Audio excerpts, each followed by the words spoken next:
Hey everybody, and welcome back to the channel. I just wanted to first of all take a chance to thank everybody for the continued support. It really does mean a ton.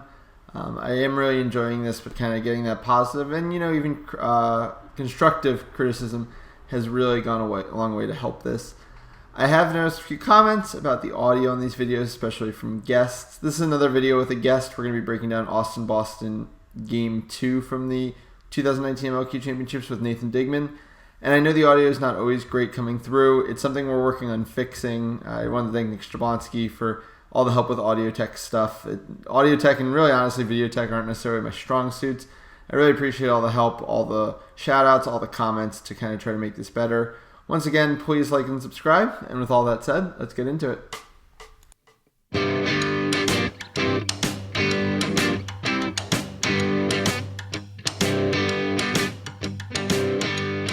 So today we're going to be breaking down the second game from last year's MLQ Finals between the Boston Knight Riders and the Austin Outlaws. We already did the film for the first one, so feel free to go back and check that one out. We've got another new guest for today, so welcome with me, the head coach of the Indianapolis Intensity and Boom Train, Nathan Digmann. Nathan, thanks so much for coming on.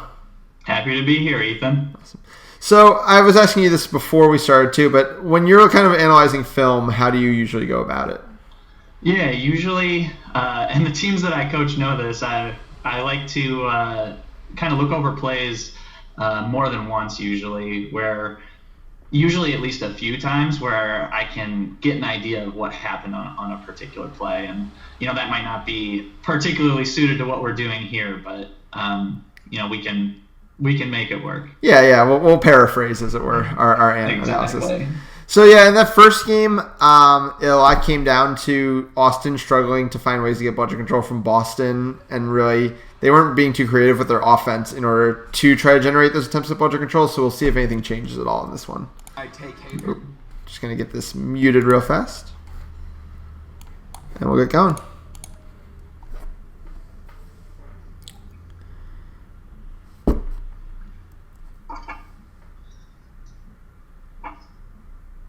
So second straight game where Austin gets everything on brooms up. Mm-hmm. Straightforward enough goal. I don't think too much to break down there. Austin got everything there. Yeah, the goal and budget control. Second straight game they did that. So last game it was. Yeah, go ahead.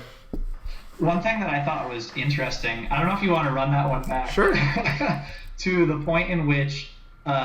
He takes it. You can pause it probably about in one more second here. Yep. I thought the first time that I watched this, I thought it was really interesting from a game plan perspective. Sure. So Austin gets everything, but it's kind of like the ball carrier went, and I don't know if that was a part of the game plan or not. Uh-huh. I just thought that was really fascinating because he kind of made something out of nothing. If he gets tackled or whatever, they kind of waste that play. Right. I just thought that was really interesting. That's something that I'm not accustomed to seeing. A lot of times people will pull the ball back a little bit there because he's kind of going one on everybody. Right? Yeah, you don't see this play succeeding very often. And in order for this one to succeed, he has to break a tackle, dodge a beat, and then hit a mid-range shot. So exactly. Everything had to go right for that play to work. Exactly. But they got the outcome that they wanted. Right. So they stayed in this Augie Cole set for a little while in game one, but also it felt like they really needed him in the Quaffle game, so it'll be interesting to see how long they keep him in the Bludger game here. Yeah, I feel like throughout this series, Austin was pretty afraid of what Boston could bring out from a beating set. And Boston, they had been dominating all weekend in the beating game. I feel like that was just a counter where they felt like they had to do that in the beating game, despite losing a little bit in the Quaffle game. And that was a lot like how Boston was playing defense in the first game, which is turtle your bludgers until an actual attacking pass goes, and then just try to close down on that. It was not Boston's best effort. And also, Mario and Leanne were the ones who had so much success in game one. I think they were probably just tired, and it was a conceit to that they started Max and Lulu in this game. Yeah, I feel like for the first possession in the game there, you're down 10-0. You'd hope to get something a little bit better. Yeah. At least an attempt at budget control or an attempt at a shot. They didn't really get either one. Mm-hmm.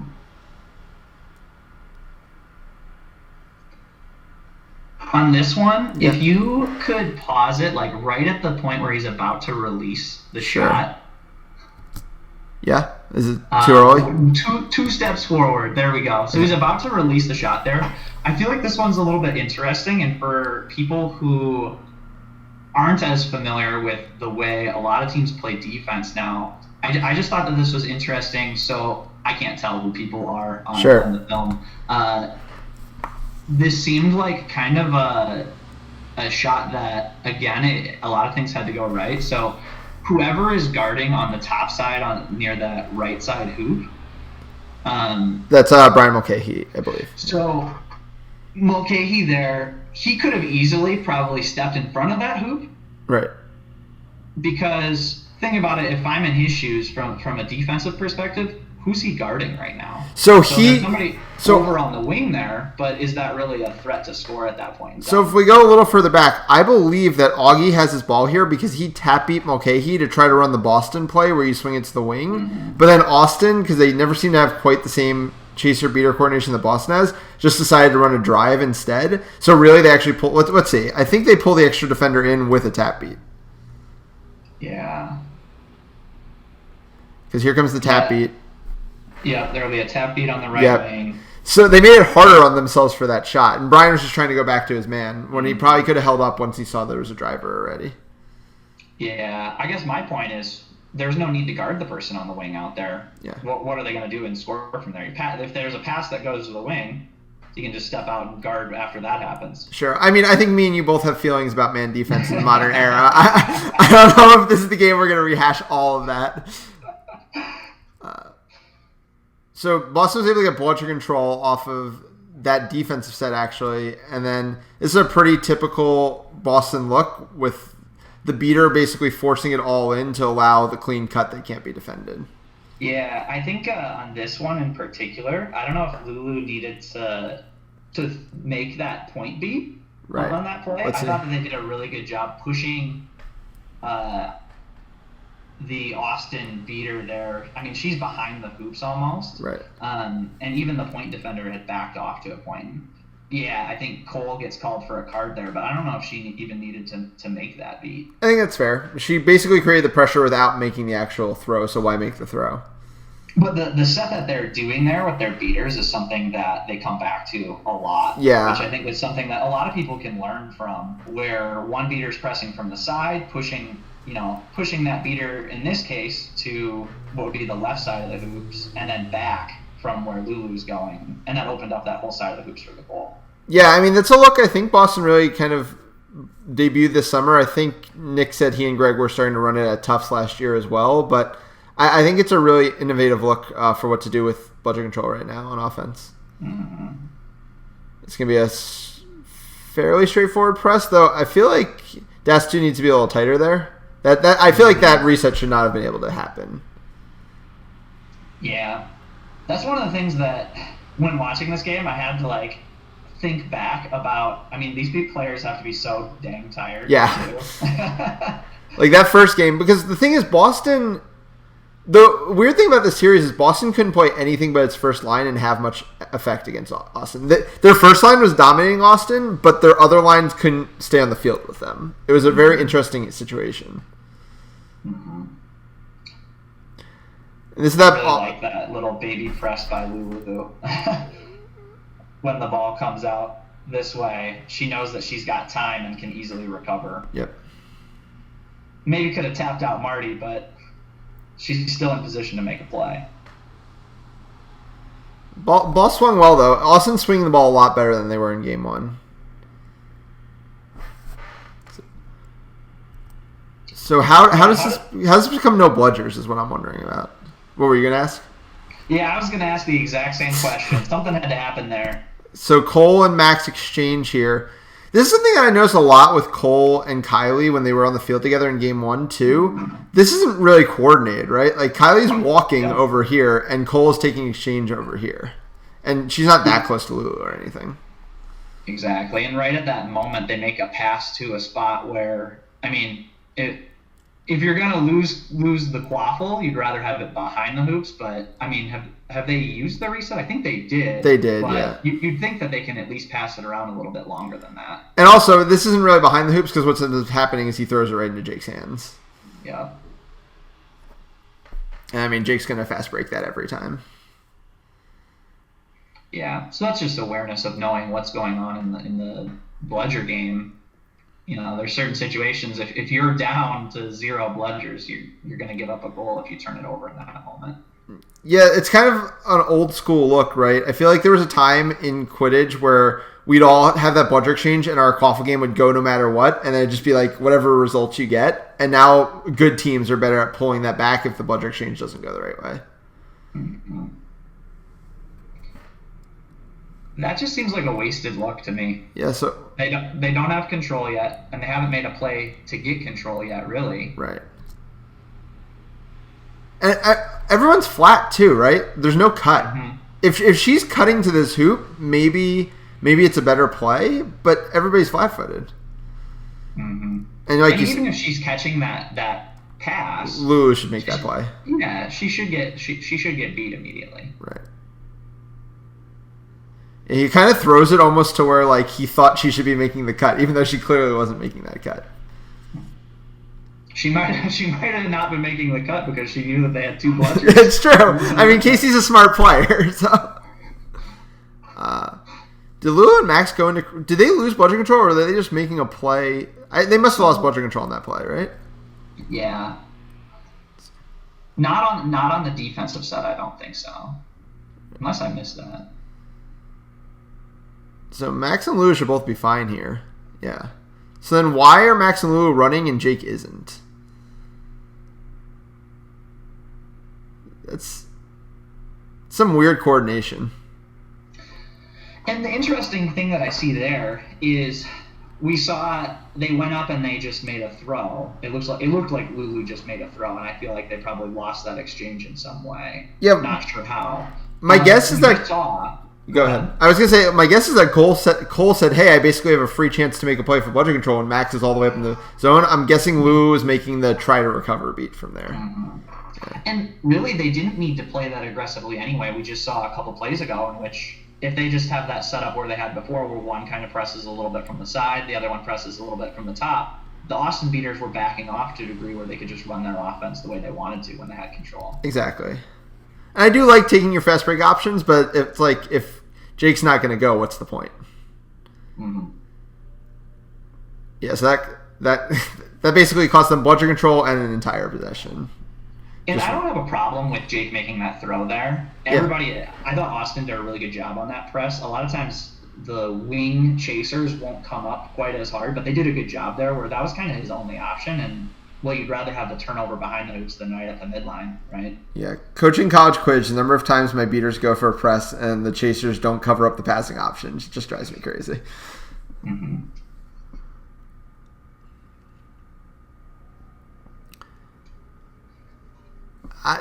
So Max made a play for bludger control off that tap beat, I guess. Mm-hmm. Well, they're split. Tate's in the back, really deep. Yeah, Tate loves that really deep in the back. I don't think he gets the most out of it a lot of the time. Mm-hmm. It's a different look. I guess I don't know if I haven't seen the numbers on it. I like to be confirmed on the numbers whether something really makes sense. From the eye test, I feel like it might not be as beneficial as they think it is. Yeah, no. I watched Tate against UTSA set up back there and then lose bludger control after the play because he had to find a way to get back into his defense. I don't think Max can make this play when Augie's the ball handler and he's reacting to a tap beat on the point defender. Because, like, there's one thing to say, hey, I'm trusting my defenders and they're going to make a tackle if I make this play for bludger control, but there literally isn't a defender once the tap beat happened. Mm-hmm. And one other thing that is nice about this play, it seemed like one of the few times this whole game where Austin got set and they kind of had a plan on offense. You could see everybody kind of understood what was going to happen on that play. Yeah. That was kind of the textbook pass across the hoops. And somehow Boston scores on the other side. I'm not even going to rewind just because we couldn't see the play on the screen anyway. Yeah. Sometimes Hail Marys work out in your favor. Man. There were a few times in game one where I'm like, this is a really bad offensive set, and then Jake would just rip one. I'm like, well, I guess it was a goal anyway. So sometimes you have that ability. So goal is good, 30-30. And I assume... So, I mean, I guess if you can count on the fact that you're going to get a fast break goal, then it wasn't that bad that they gave up the goal to get bludger control there. But I don't think Max was thinking that far in advance. They don't even have bludger control, so I lied about that. Yeah. I've never seen... Have you ever seen two people run against 1.5 like this? Where they flip the ball back and forth? Well, where she waits for the contact and then flips back to him like that. Yeah. I've seen that a little bit. I know Jeremy Hoffman and Crystal Jones used to do that between each other. I think it's a better look than some things. I'm always fine with just kind of the boxing out and then just stepping around the other side, but... Mm-hmm.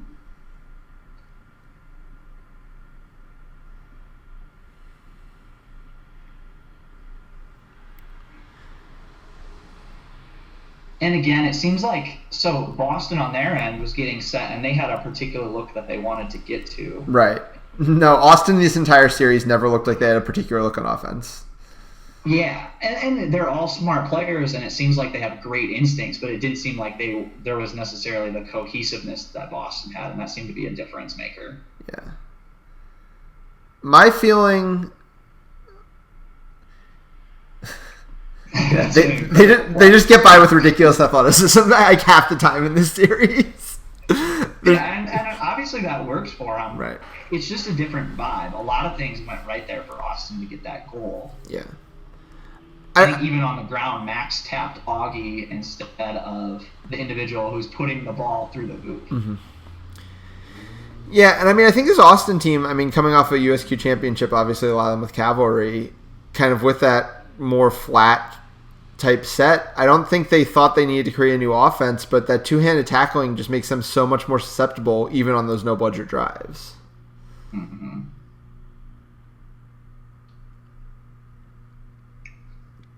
And this is just really good patience from Boston. Yeah, and it's also like Boston's been turtling their bludgers kind of within the keeper zone a lot as well, and Austin stands all the way back, like almost 5 yards outside the keeper zone, and they don't pressure them. I like the fact that Teddy's feet are literally in the keeper zone right here. Like, you make the feeder respond. And before you go forward any, I'm pretty sure what's going to happen here, and you stopped it at the perfect point to call it out. Yeah. Josh had his the keeper for Austin here, had his left hand up, blocking, I guess, on our side, the right side hoop. Yep. That's all that Jake's reading on this play. Uh-huh. He, even against the 2-2, you end up ripping shots, and sometimes it's just, what way is the keeper set up to go? And it seemed like a little baby fake to the right, and then the middle hoop was wide open.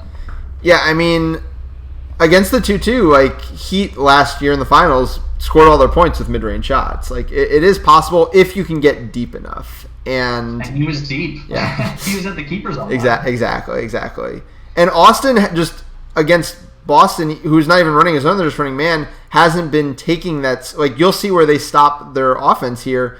It's further out. Of course, Augie's going to prove me wrong and actually go down a wing for once, and then immediately reset it. Like, they're not pressuring those turtle beaters in any way. Yeah, if I'm a Boston beater right now, I don't feel threatened. No.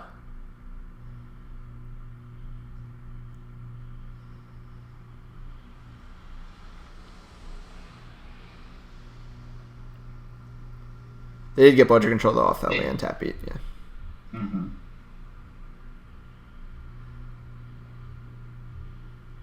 So that's the idea of the setting up behind there, right? One time Mario looks at the ball and you get a no bludger. That worked well, and it seems like Boston kind of switched into a hybrid 2-2 a little bit there. She seems to be she was locked onto the hoop while yeah, it happened a couple times last game where we didn't know whether Das 2 was covering a hoop or a man at certain points. So I think it's just kind of the idea of it's probably some small defensive concept they have in their package for if like a shot's coming or something. Well, it probably relates a little bit to what I said on one of those first possessions where if the person that you're guarding isn't in a position where they can score off of catch and shoot, why not just stand right in front of the hoop there? Yeah. You're playing a more productive role in the defense. Especially with those spread out hoops. Mm-hmm. And look, even against one bludger, like these quaffle players don't want to get too close. And he ends up kind of throwing an out of control pass there, which is not going to give McBride ever a chance to score.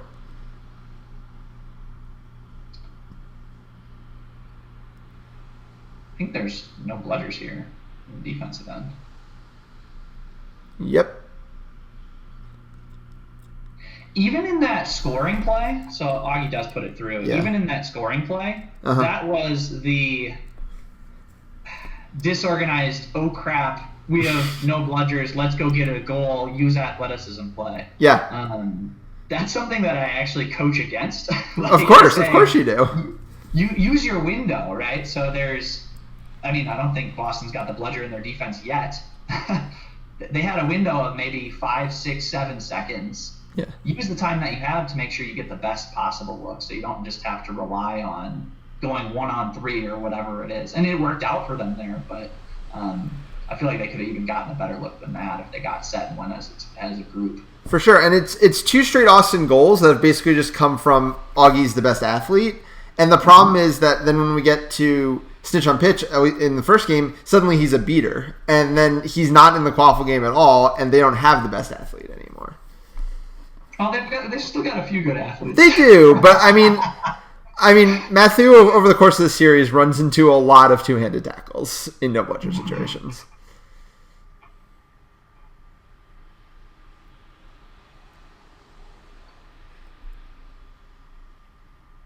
And that one goes in, and I think they got the look that they're okay with there. Uh-huh.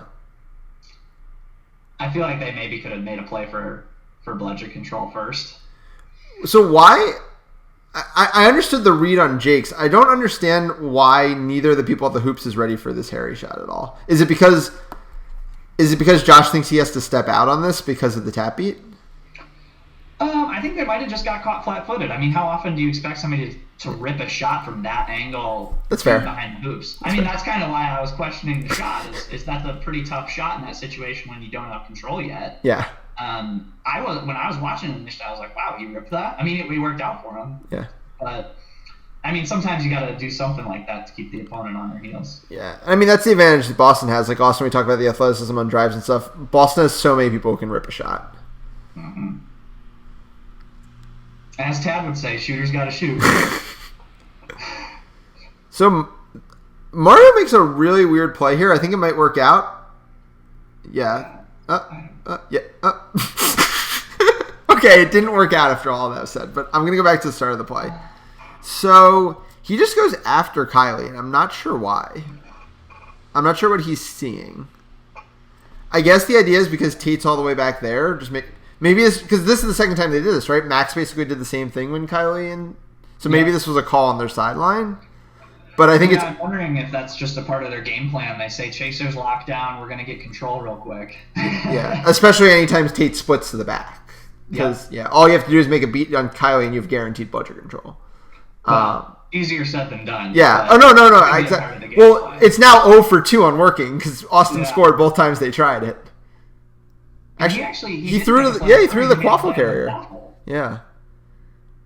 And that seems really low value, right? Like, what even happens if you beat the quaffle carrier there? Nothing, I don't think.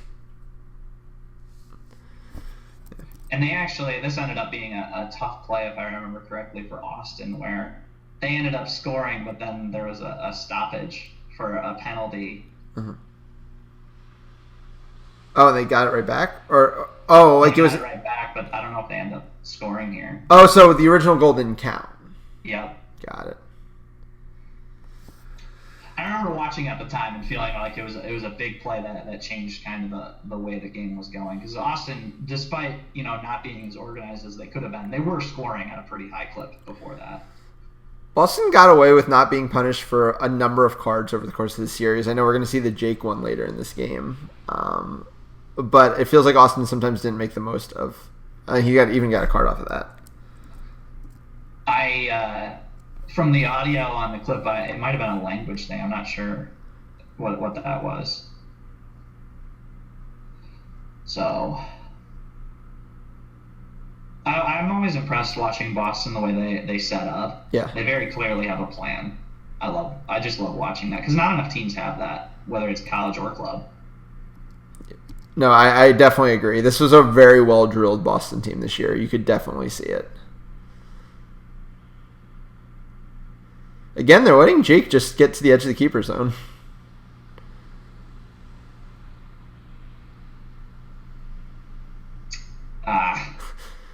I don't like the jump ball to like the shortest guy on your team.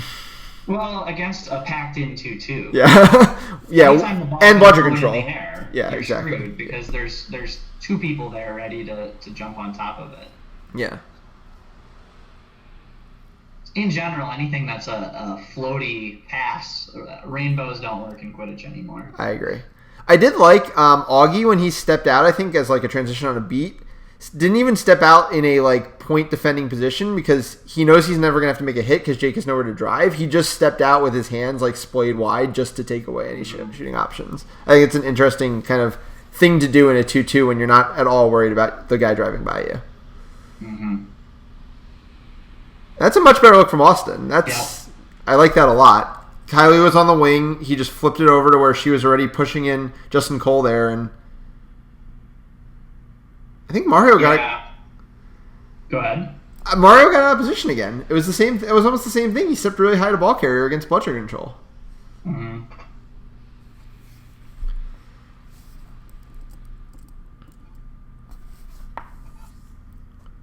I think that was still serving the penalty too. Oh no, because Greenhouse was back in the game, so they were full strength. So yeah.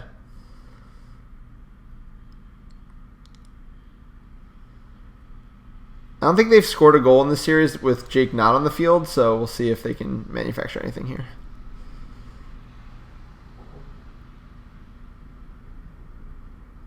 Yeah, one thing that I noticed about these sets when I was watching it before, it seemed like a little bit of, so they're not, you notice they're not getting as deep. Right. They're not as threatening. Harry is doing that, but it seems like the rest of the group isn't quite doing that. Yeah. And in some ways, it feels like everybody's looking at each other, waiting for somebody to make a play. I mean, even that little back and forth there, like those two passes didn't do anything. They didn't outposition anybody. Mm-hmm. And I mean, having the experience of Boom Train being shut out by this same Cav wall defense, it's something that happens against this. If you haven't had many opportunities against it, exactly, it's a different experience. You can't play the way you're used to playing. No, I mean that ball exactly needs to go to Justin there, and he needs to probe from there. He doesn't need to flip it back to Harry. Mm-hmm. Because that shot's never going to go in against this defense. And that's actually a worse shot than just taking the shot in that situation, because you've got a low probability shot one way and a high probability goal the other way. Yeah. That you know is going to happen just based off of what happened in the Bludger game right before it. Yeah. I always used to say the single worst thing you could do on an offensive possession is throw the ball into the hands of the keeper, just straight up. Well, specifically at the moment when your beaters don't have a ball to go play defense. Exactly. Fast breaks in Quidditch are nearly automatic. Despite two-arm tackling, they're still pretty darn high probability when there's no bludgers there.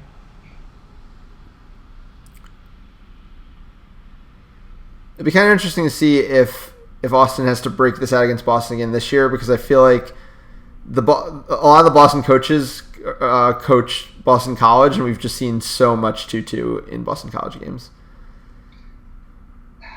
Like that's another really weak shot, right? Like you're never floating a ball into a hoop against the 2-2. You're ripping it or you're not shooting. Yeah, it seemed like a little bit of hesitation, and I think he, just trying to put myself in his shoes, he might have been a little bit hesitant after the last play, lost a little bit of confidence. Yeah. I mean, it's a big stage for, at this point, he was a rising college senior, to just be on an MLQ final stage with a bunch of people who've been playing for a decade. Mm-hmm. But I think they have to get Jake back in this game soon. I know he can play a lot of minutes, so it shouldn't be a problem. It's another goal, so... Interesting thing I just want to point out real quick. Austin's chaser in the back, is that McBride? Looks like it, yeah.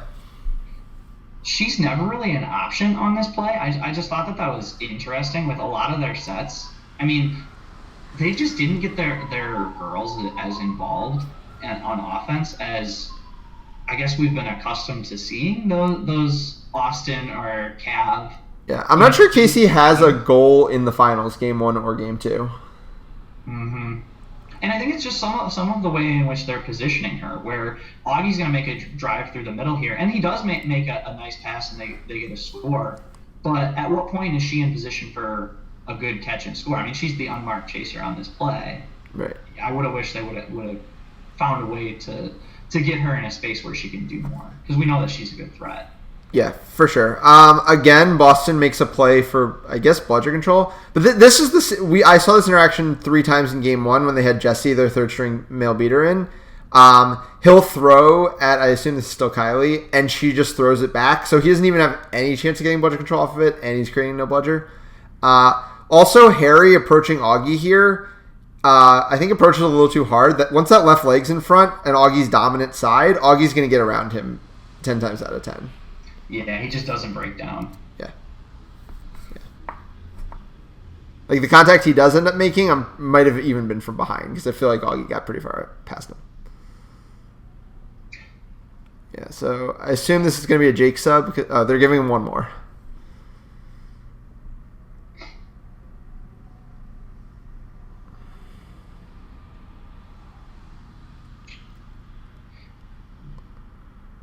I thought it was interesting. I don't think it had any effect, but Austin seemed to extend for a little bit. I did see that. As they crossed the midline, it was like a bluff almost. Maybe we're not playing it anymore, guys. What do you think?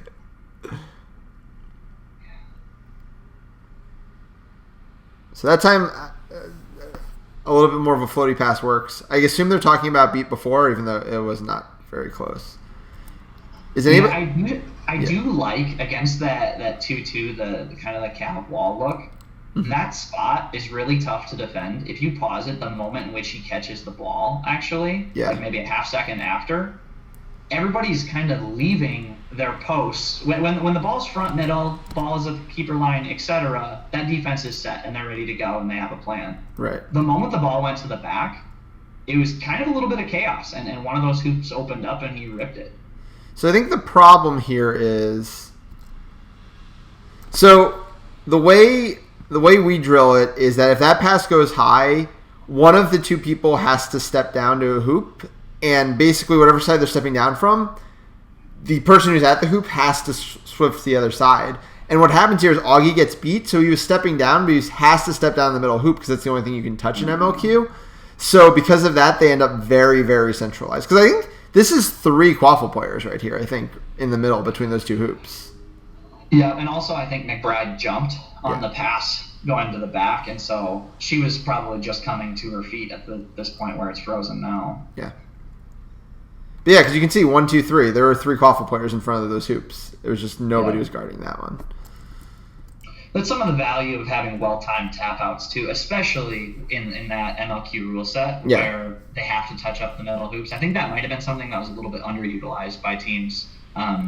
I know Boston, there were specific plays I remember from, probably it was in game 1 of the finals, where they used that really, really well. That was just good offense. Yeah, I was just going to get us back in one more time. Taps him out. Yeah. They blow up the point. They blow up everything. That was one of the few times that it seemed like the Quaffle game and the beating game worked together for Austin, and also their beaters worked together. I mean, there wasn't much that the defense could do against that one just because they were both a threat. Yeah. But I think a running theme in this series is that, and I mentioned it before already, like, there's just the skill level between Boston's depth and anything Austin was putting out there was just too large. I think they're going to get right back to their... No, they are giving Scar one more play here. But I think it's been like 30-0 or maybe like 40-10 because they just get that goal off of that pass in the time Jake's been off the field. Yeah, I think that's right. And I mean, this is your season right here, so unless Jake is really gassed, which, hey, he might be. He's played a lot of minutes. Like, you definitely need to be maximizing his time.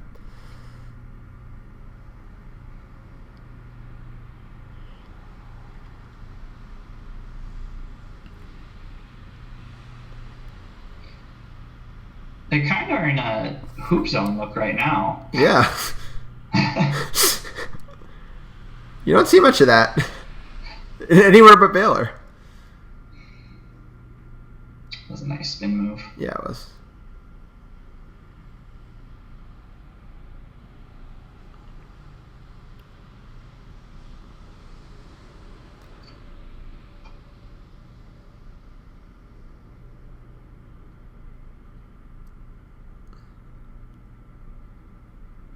It's interesting. It's a very small thing, but John Molina here loses his ball. Maybe he just came off accidentally, but I thought he had literally came off his broom so that Max couldn't beat him while he was recovering, and he could just go right to the hoop, tag, and then pick up the ball. But I think he probably came off accidentally. Does that make sense? Yeah, I think it does make sense. So Boston had a ton of patience on this possession, and then, well, I guess that worked out. And then threw a little loopy pass against hoop zone. Yeah, again, that was the second time they went to that look, and I'm wondering if that's something that they saw in practice that they thought was going to work. From what we saw there, I don't think it was their best look. They got to a couple different looks that were a little better. And they still haven't gotten bludger control either in this whole possession. It's been a... And again, I think sometimes in Quidditch, even a small change like this, like going to hoop zone, they're back in 2-2 again, doesn't get picked up right away, so people don't make the right adjustments on that first possession.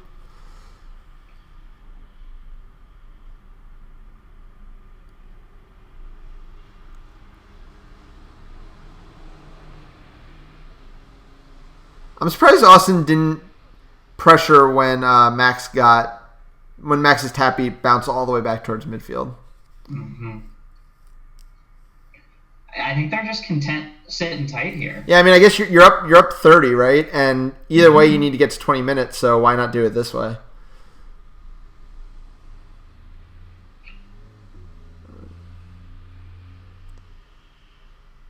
I remember that play. The old hook shot? Yeah, after all of that, that was kind of the way Austin's been scoring in some ways. Right. You just, in games like this at a certain point, it's just athletes making a play. Yeah. And you have to have a couple things go your way, and that one did. Yeah. We didn't know that there was a card halfway through that play, so Austin was playing down, which is what opened up the defense a little bit more. Mm. Hey, that's look you were looking for, right? That pass behind? Yep.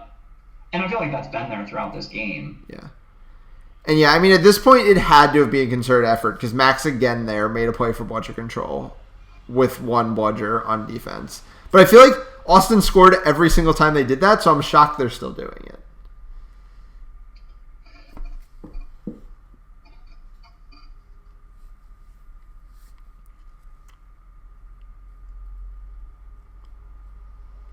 I'm just trying to put myself in their shoes. I'm curious if it's something where they were just... At a certain point, you might feel like, well, if we don't have control, they're going to score anyways. Yeah, so and we might as well just try and get control for when we're on offense. Right, and if you're thinking about the first game where they were just impenetrable when they had control, like maybe you give up one goal and then you get 5 straight possessions with bludger control or something. Mm-hmm. There's that same look again. Yeah. Similar to the other one, a little bit of a tougher angle. I think there's a stoppage, and then the live feed at the time just glitched.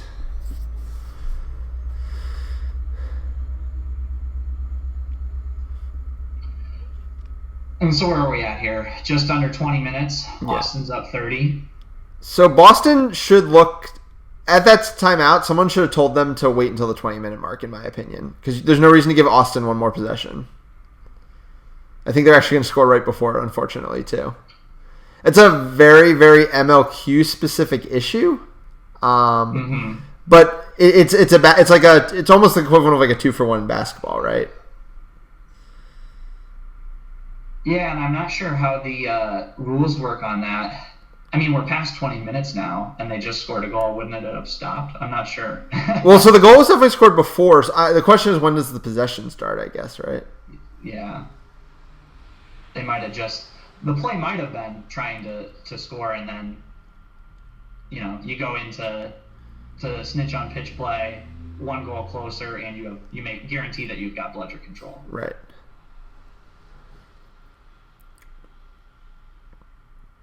Austin got into a 2-mil set again for snitch on pitch.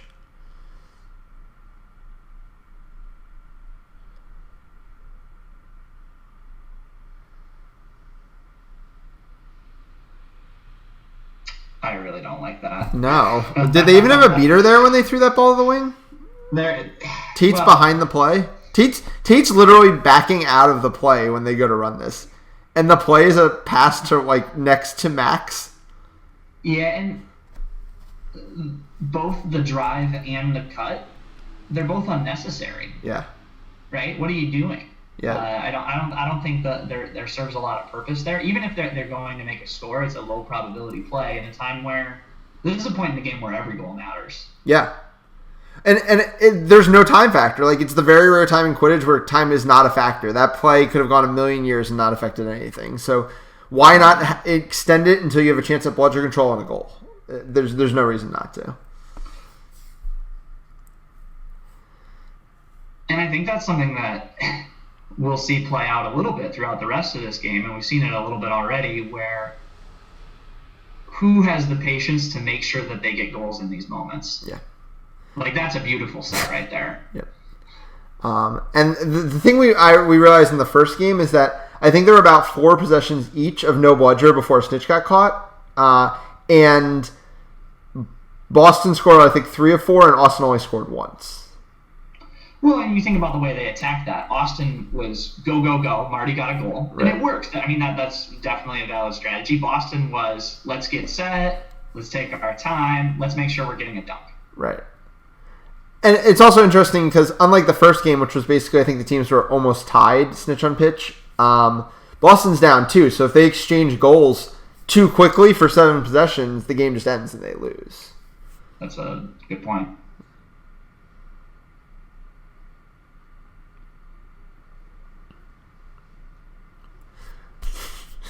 I don't love the look, but I mean, if you're going to hit it. I feel like we've said that like 10 times in this game at least. Yeah, I'm a little bit of a perfectionist. No, I don't blame you. I am too. I love telling my kids that just because it worked out doesn't mean it was the right play. Yep. That seemed a little forced. Yeah, that's the definition of why you don't do that. There's nothing wrong with that play. That's a play that I'm sure he scored on many times throughout the season. But in this moment, it's a little bit different. Yeah, I'm not sure why he doesn't use her screen either. He goes to the weak side. I mean, maybe if the point defender had really oversold, but the point defender is able to at least keep a hand on him the whole way through because he didn't use the screen. So it's a choice.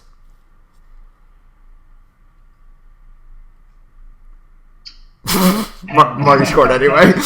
These players keep making our analysis look so bad. Yeah, we don't know anything. I don't know how someone ever comes out of that scrum with the ball. And through all of this, both teams were getting looks throughout at the Snitch. Yeah. I mean, I really like Jake's patience on that play. Yep. I absolutely love that. No, I mean, every Boston possession other than the one where Teddy just rockets a shot has just been very smart. They've been extremely high percentage. I mean, he's too fast, right? Yeah. I'm surprised. I think Justin Cole's a very good piece on this Boston team, and I think he's a wing chaser in a world where there aren't that many good wing chasers.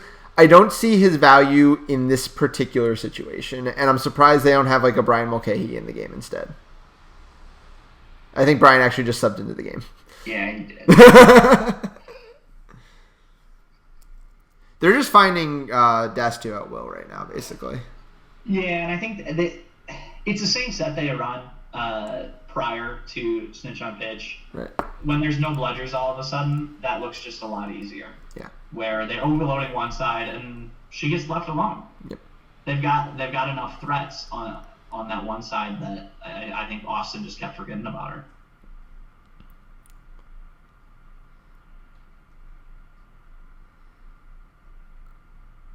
That's another goal. That's a better use of the screen there. Get the preferred matchup. Things to note, though, is I don't know if Austin's had nearly as much passing on their possessions as Boston has. No, not at all. I mean, Boston's possessions have looked really, really clean. Again, that was a come off a screen. forced Casey to step. Once Casey stepped over, Teddy was open for the pass. Easy enough goal. No, I don't know. That's a pretty tough goal. Yeah, that's true. Teddy makes it look easy. He does. He does a really good job absorbing that contact without losing flexibility in his throwing hand. Mm-hmm. The stiff arm's a very good tool in that situation. Yeah. And that was better. Yeah. For a second there, I was gonna criticize it. It seemed like he was just going one-on-one again. But at that point, they just sagged in the middle to the point where she was open. So this is an interesting one because it works, but like this is getting to the point where Boston has to be thinking about like, do we want to keep rushing offensive possessions because Austin needs 2 more goals? Mm-hmm. And at this point, like Boston wins on a snitch grab or Austin wins on a snitch grab, so maybe don't have that possession only take 2 seconds. You've proven you can score any time you want on offense. Like nobody stopped you the entire time. I don't think anybody's failed to score yet since we started snitch on pitch. Yeah, I feel like it just comes down to what's your confidence level in your defense at this point. And in this level of play, I don't know, it's hard to be confident in your defense at this point because of, plays like that do happen. Does Teddy get they're not going to give him a dislodge there? No, and you said the exact same thing on the live stream. Just had deja vu. That's fine. I've not listened I had no idea I said that. I'm not critiquing the ref here. I just think as a defensive play, I'm fine with Teddy doing that, but like, I think you have to give the card there. Yeah.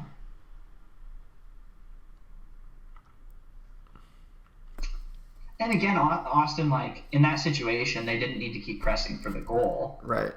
But I also think he takes a really long time to see her here. Watch. He's going to come off the screen and he could have thrown that earlier. Right here, yeah. And at this point, Teddy sees it coming. Exactly. Because they ran the exact same play last time. And in that moment where she gets the ball flipped out to her, that's an easy reset moment. Mm-hmm. You know, you've got a hoop down on the ground. All of the Boston defenders are cluttered around the hoop. Yeah. And Austin's usually really good about that. And Erin specifically is usually really good about that. Where if she doesn't see something, she'll run it all the way back herself if she has to. One of the other things that I was thinking about as I was watching this before was if you're in Austin's mindset at this point and you're as a quaffle player, it's hard to kind of keep your cool a little bit too, in that you just need a couple more. And sometimes it's hard not to have that in the back of your mind, like, oh, I just want to get one. I just got to put it through. Yeah. My question here is if you're Austin, at what point, Bento's getting infinite time with the snitch anyway. At what point do you just bring your beaters back in and try to force a turnover and just win with 2 goals real fast? I think he just dropped the ball. Yeah, I think that's how that play goes. Let's see. And I agree with that point. That's one of the most challenging parts of the MLQ Endgame is if I'm Austin down the stretch here, why not incorporate your beating game into your quaffle game a little bit? Exactly. Just make sure that you're scoring every time. Especially, in an ideal world, you work to get control back, and then you can just sit on offense for a while. Yeah. Make sure, you only score if it's an easy goal, or you catch and win. Oh, that's a huge play by Max there. Does it force a turnover? Yeah, it does. Yep. And that's Max doing what Austin wasn't doing, right? He knows he has some free time. He knows lose by the snitch. He forces the turnover. Yeah. That's a difference-making play. Yeah. And that's what we just haven't seen in Austin anywhere near. I also have to say, with the level of seekers in this game and how quick they can get catches, this was an awesome job snitching in this game. Cody Kiefer is a very, very good snitch. Mm-hmm.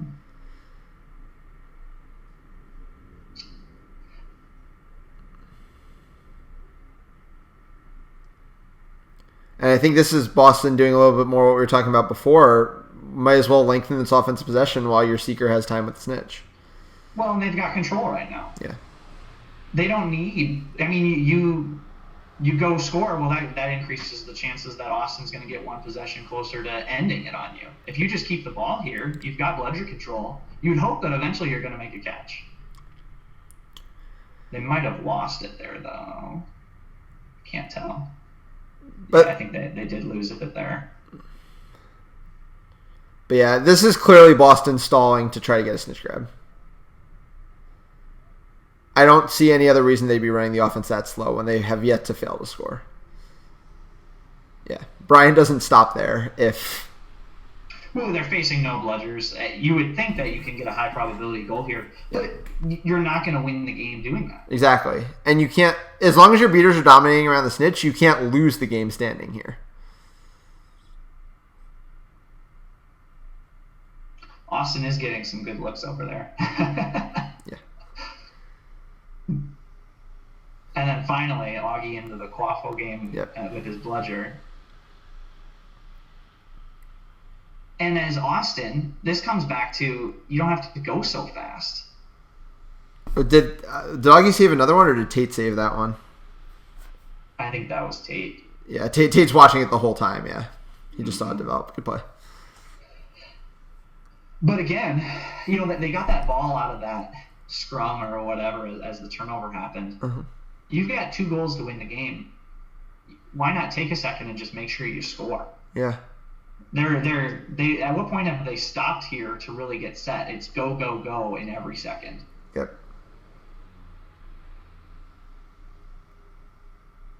That's good. And the other question, personnel-wise, is like, at what point do you just want Augie driving through and scoring if your offense isn't scoring every time? Instead of being a beater in what's really been a failed attempt to get bludger control most of the way. Like any of the beaters on the team can do it. And they've got Molina, and they've got Kay, and they've got Wang, so they've got plenty of people who can play over there without him. Yeah, I don't know. I think that's a hard one to second guess a little bit in that, I mean, they're still scoring a pretty darn high rate. They haven't scored every time, but there's also a significant value add. If you feel like he's still one of your best options in the beating game, that's your way to make sure that Boston doesn't win the game on a grab, right? Right. You're still in control of this game. You're up 20. I mean, that's kind of your defense against losing.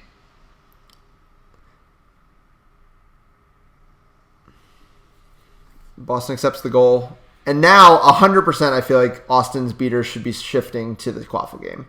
You literally need 5 seconds to win this game with a goal. And they do not have control. Right. So, Boston's pulled their beaters back into the Quaffle game.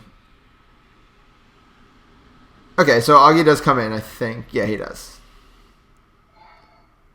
I think they... Ooh. I missed what happened there. Yeah, so what's going to happen here, Augie flips, and I think that's Wang. Uh-huh. He makes kind of a judgment call right now. I feel like he could have gone up to the midline there and made a beat and got control back. Right. Instead, he turns and does a tap beat to try and help Quaffle. But the ball was already out of his hand. Yep. Yeah. Yep, exactly. That's kind of an unlucky kind of spur-of-the-moment decision that didn't work out in their favor. Yeah, I'm fine with Jack doing that because a goal ends the game, right? Mm-hmm.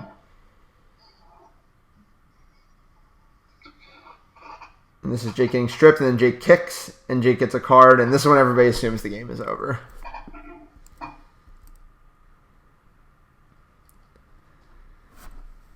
And I think this is the possession that gets talked about the most.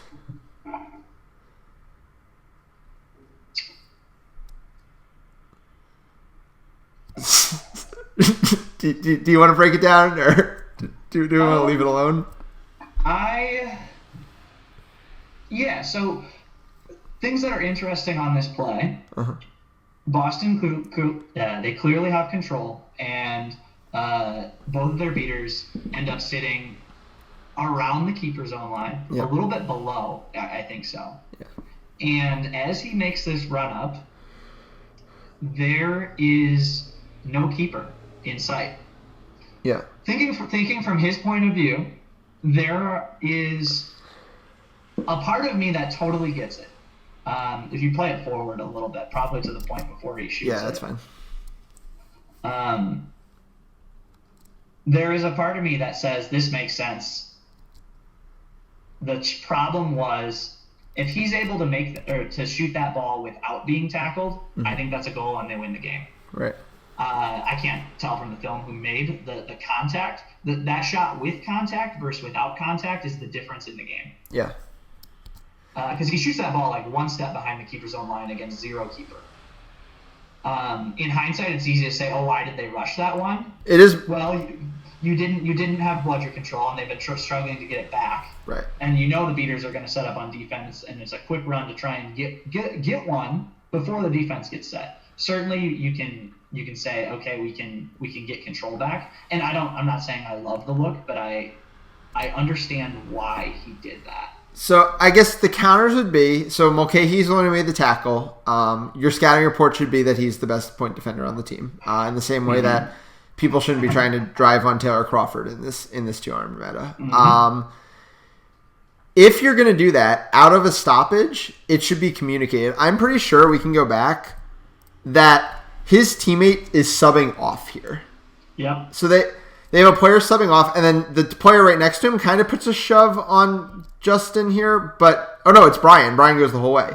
So if she just screened Brian there, that also is probably a game-winning goal. But it doesn't seem like he communicated during the stoppage that this was his game plan, because they definitely could have done something. And third of all, it's just that you're up a man, so you should be able to run an offensive set where people are wide open. I do get the trying not to go up against, two bludgers. You really struggle against an all tournament. At the same time, though, this is Boston's third-string male beater. It's not Max or Mario. So, hypothetically, with you having, I think it's Augie and Cole in here. No, it's Augie and Jack at this point. Augie and Jack in. You should have an advantage in that regard. It either needs to be communicated better or it doesn't have to be run. It has to be one of those two things. I'm not sure which. Yeah. And probably the biggest adjustment that I would make to the play is the moment that contact starts being made. Yeah. There's got to be some acknowledgement of this isn't the way I wanted this to play. This play to play out. We need to get set and do it another way. There's nothing wrong with going for a quick one. Right. There is something wrong with continuing to go through and kind of forcing it as a tough shot as you're getting tackled. Yeah. All right. So that's gonna do it for the game. So do you have any closing thoughts on this one? Yeah, I thought this was a pretty, you'll love to hear this. I thought this was a great indication of why set score works. This game was fun to rewatch, and I think whenever we watch these teams go head-to-head, it's really interesting because I think in this one, from a kind of X's and O's standpoint, I feel like Boston might have had the upper hand in terms of how organized they were. And that probably ended up being the difference. I don't know if you'd agree or disagree with that. Yeah, I mean, I think this kind of, in terms of the rule set, this game was almost a perfect preview for what's to come, because I don't think either of these teams were handling the rules perfectly 100%, right? I don't think Austin was ready to play offense against kind of two-arm tackling from Boston, and I don't think either team necessarily handled every minute of that snitch on pitch perfectly. I think Boston was kind of sometimes caught in two minds in offense. I think Austin was maybe caught in terms of where they wanted to be putting their beaters, etc. I think this next year, Austin basically has to come out with a new offense, and I think it's going to be up to Boston, if nobody else is kind of giving them a run. Obviously, there are other teams that can give them a run. Is going to need to see if they can counter that as well next time. And I fully expect Austin to come out with something. Yeah. No. I think after the run that they've had, it's hard to not expect something like that from them. Yeah, and now they get to save whatever they were going to break out for USQ Cup for this. Because we know it would have been something for sure. Because those close matches they were playing against everyone were probably not going to last come nationals. All right. Exactly. So, Nathan, thanks so much for coming on. And you take care. And everybody, please like and subscribe. And have a good one.